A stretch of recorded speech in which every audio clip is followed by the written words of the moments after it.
Good afternoon, ladies and gentlemen. Yeah, we're not going to publish it or anything. Yeah. Um, Well, you have to ask me questions. Am I on speaker?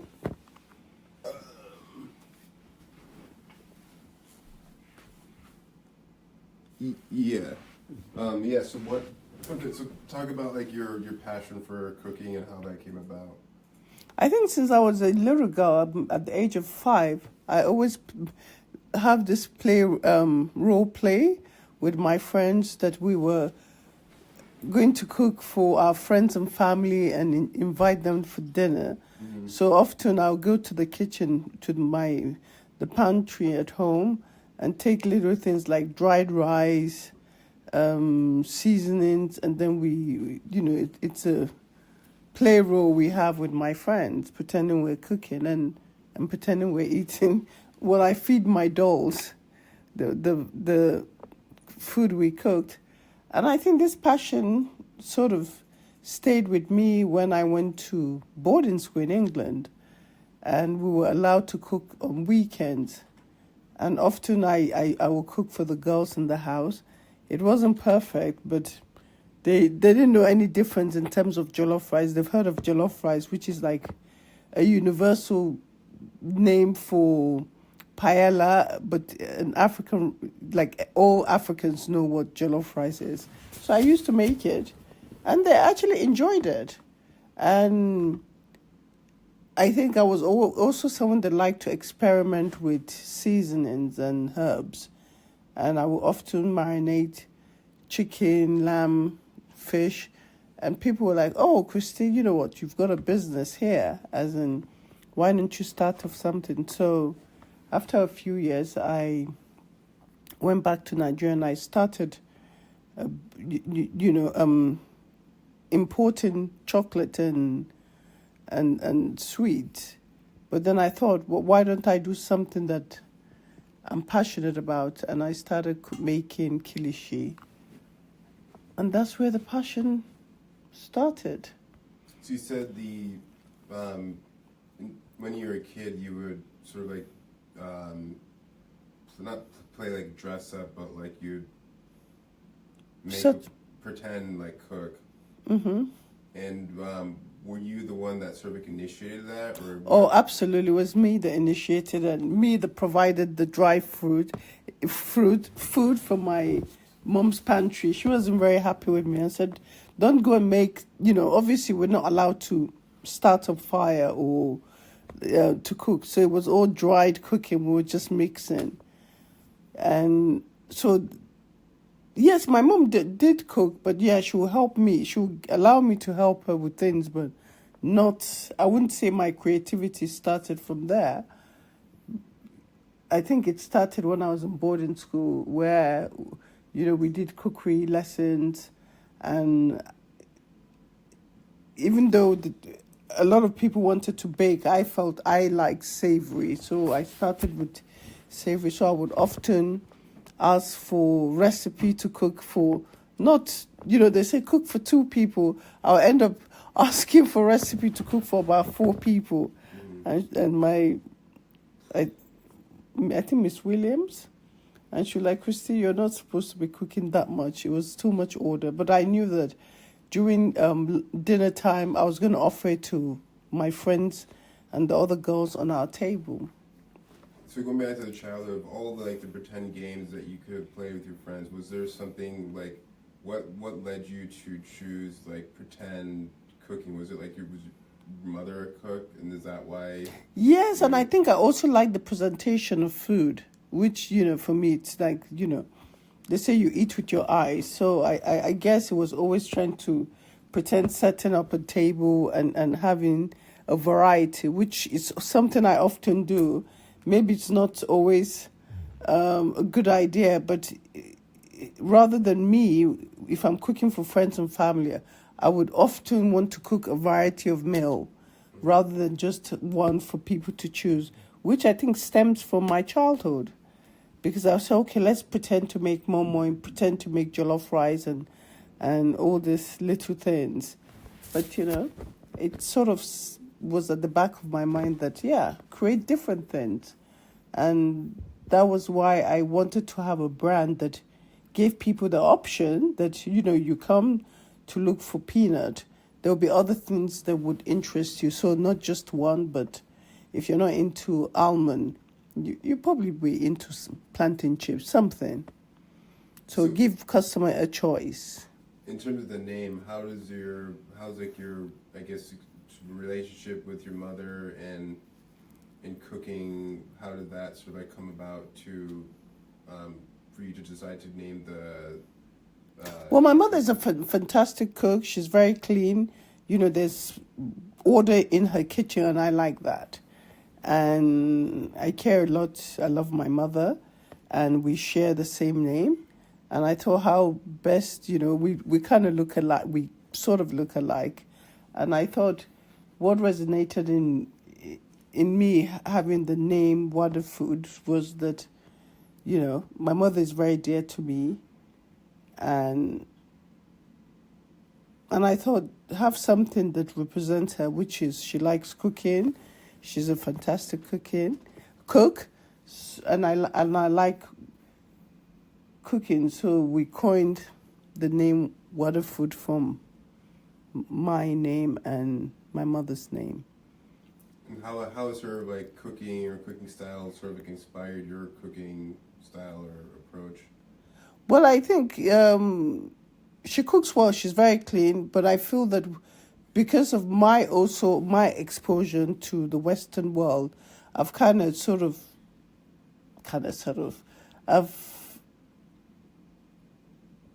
I think it's not it's sort of change, because I like to experiment with different spices. So it's not always the standard, say, African food or Nigerian food. It's inspired by herbs from other European countries that I've visited. So that's why Waterfood is not just bringing Nigerian food, but food from other African and other nations that I've enjoyed their cuisines.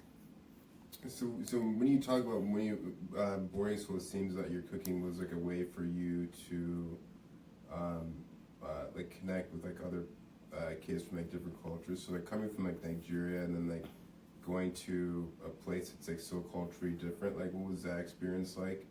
And how did your experience like cooking like enable you to sort of like connect with like kids from like different cultures, and what was that experience like? It was the same. They said cooking is it's a language spoken by every nation. So I think whilst I started cooking, and people can smell the aroma, and so, Christy, what are you making? Some they just want they're eager or not eager. They're inquisitive to know what it's in the food. And usually I will say, come and taste it. So next time they're like, oh, Christy, when you cook, could you invite me or give me a portion?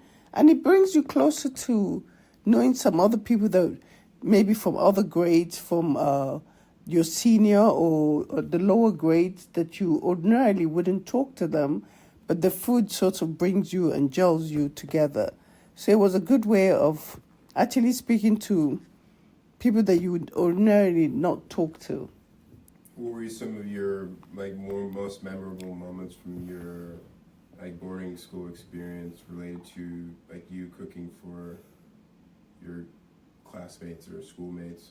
I think it gels you together, and then you find that if I'm good at cooking, somebody else will bring in some other things, whether drinks, snacks.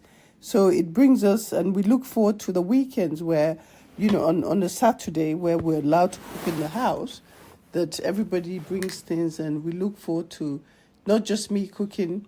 It can be having maybe one of the seniors, supporting me, that's maybe Nigerian, but is not necessarily likes cooking, but would help out, whether it's to buy the ingredient.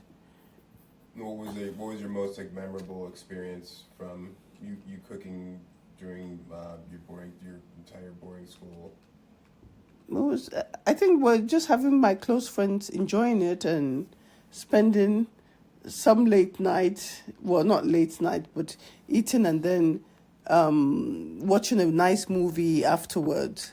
Was there any one event, like maybe doing like a big like party or dinner that, or was it mostly like individual, like smaller sort of like Yeah, I think they were really more my Intimate. close friends that we enjoy, and afterwards we will probably watch a film afterwards. I mean, we were quite young, so it wasn't like we can go and have a bottle of wine. yeah? Yeah. So when But you, obviously, when I'm at home, I can cook and invite friends, and we can share a nice bottle of drinks. so when you graduated or went to college, did you still were you cooking as actively as you were when you were in boarding school, or Oh yes, I was always cooking. That friends would come around, enjoy, and yes, we could have a bottle of wine at this point. yeah? Yeah, so it was always nice, and some friends was like, okay, Christy, I'll buy the alcohol. I mean, it wasn't just the alcohol, but obviously it's nice to celebrate with friends as well.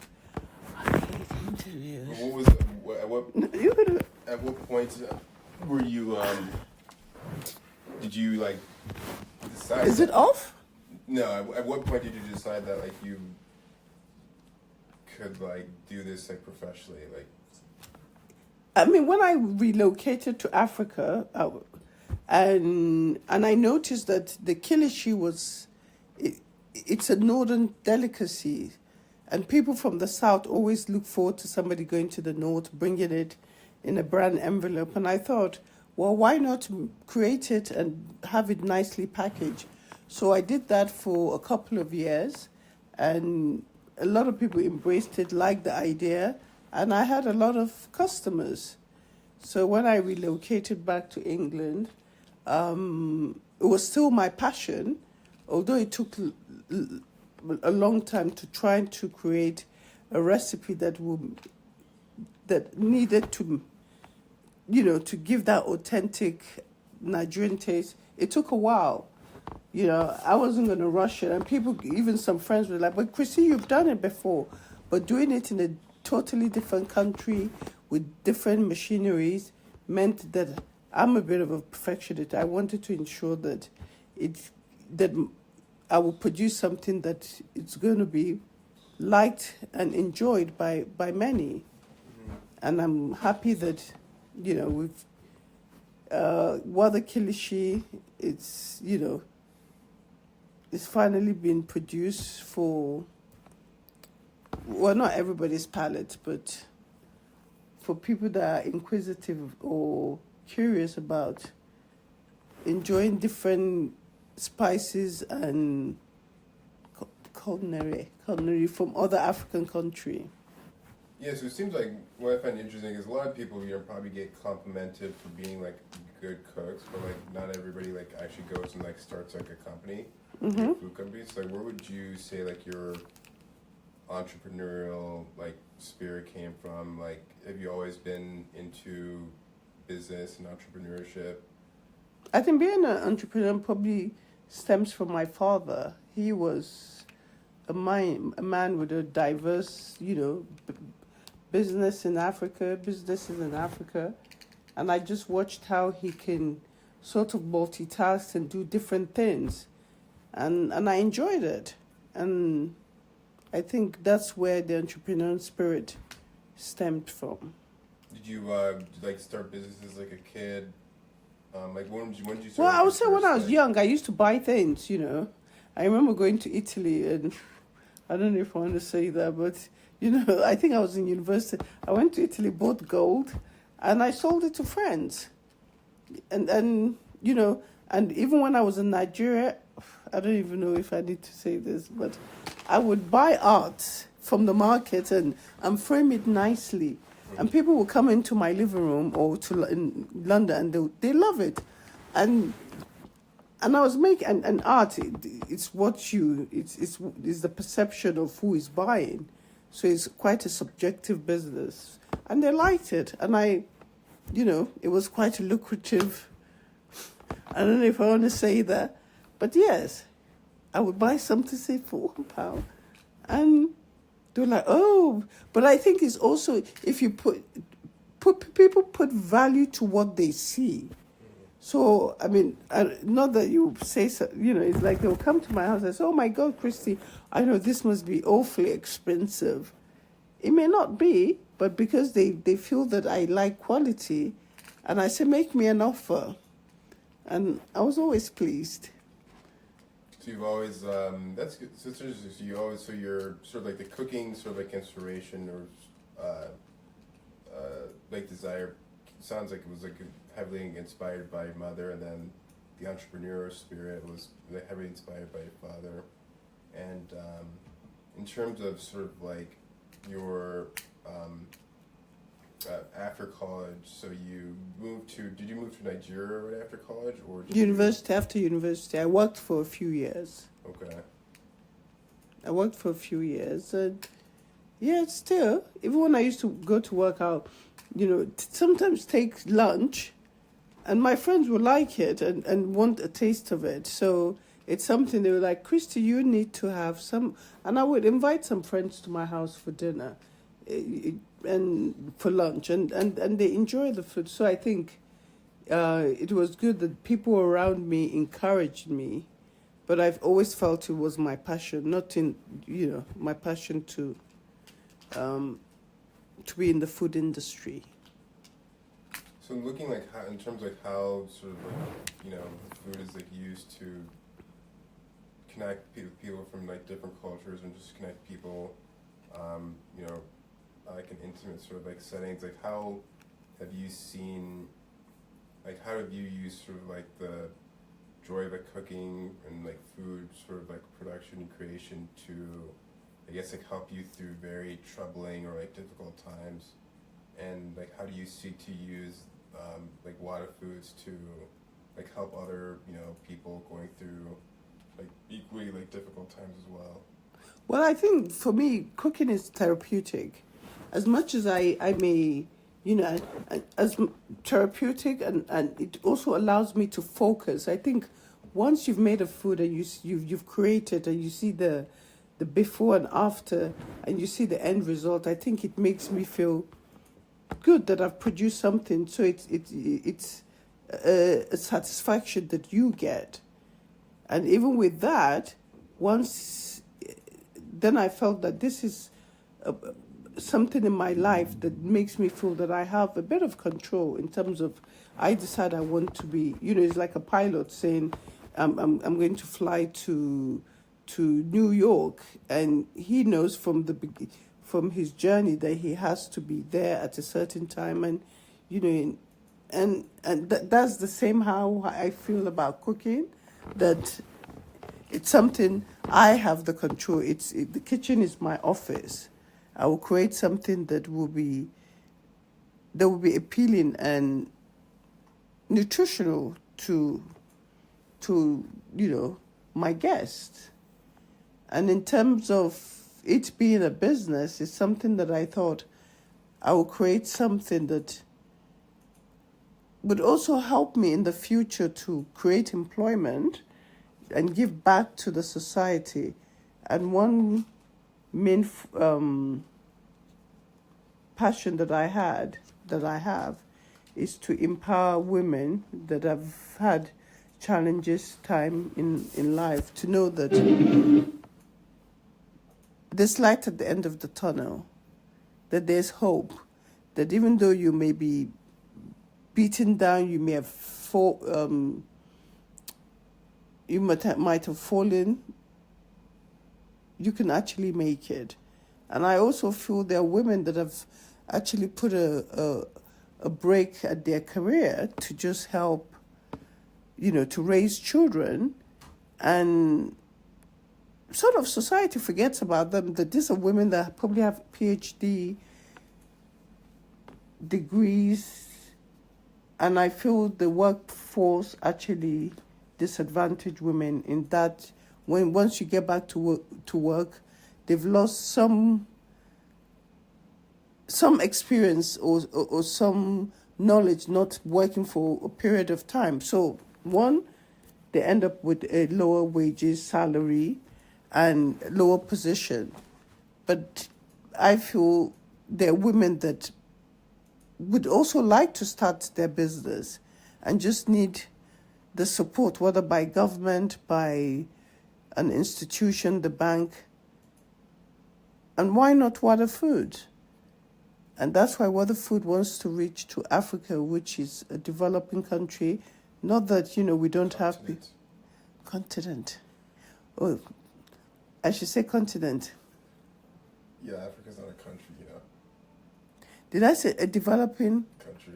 Oh, sorry, I meant, no, I know it's a continent. I mean, I think I wanted to talk more about Nigeria because I'm focusing on Nigeria, not Africa. Yeah, but Africa, of course, is a continent. So, yeah, Africa is a continent that Its biggest city is Nigeria.